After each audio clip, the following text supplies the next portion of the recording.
You know, they talk about hell, Hades, the place of fire, the place of purification. And actually, the place of purification is a very important statement, really, when it comes to this whole idea of hell. Hell to me is earth. We are in hell right now, believe it or not, folks. You thought it could get any worse than this? Well, surprise, surprise, it can't. This is it.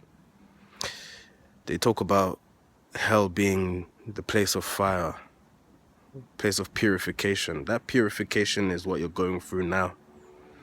Before you can get to heaven, or what they may call the other dimensions, the higher planes, you need to go through life in 3D, which you're going through right now. And obviously the purification that you go through, which is your challenges, your tests, your purpose, everything, once you pass it, you can be freed from hell and go on your way to heaven. But this is hell. They say that the angels fell, descended.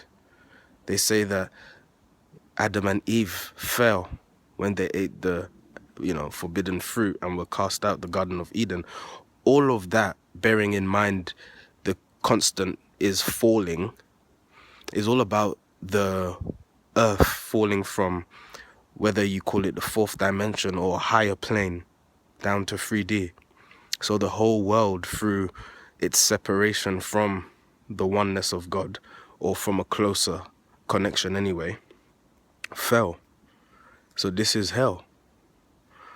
I mean, we're not going anywhere as such. We're here until we can free ourselves. And when it is spoken of in the Bible about, a new kingdom being established on earth and all of those sort of things, it is alluding to the fact that one day the earth's consciousness, which is all of us together, will, ascend. Our consciousness will rise. But this is hell, so we have to get through it. But for me, that is comforting in the fact that this is hell. How can we be fooled into believing that this is not?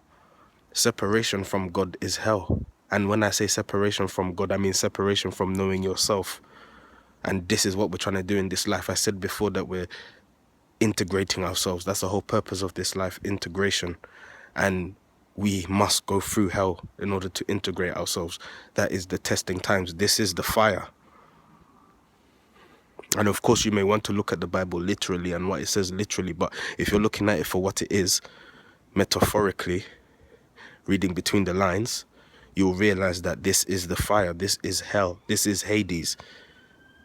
This is existence in a lower form. And we know that we've come from a higher form and we can raise this place to a higher form. But that's what we have to do. This is the hell that you've all been reading about and that you've all been fearing. You're in it. So when you wake up and realize that, then you can start making ways to rising it and getting all of us out of it. So that's all I've got to say on that one. Earth is hell. There isn't any other place. And the heaven it speaks of is when we restore this place to its fullness, when we rise in consciousness, all of us, and therefore everything, the plants, the land, everything, the waters, everything rises. That's what that's talking about. Nothing else.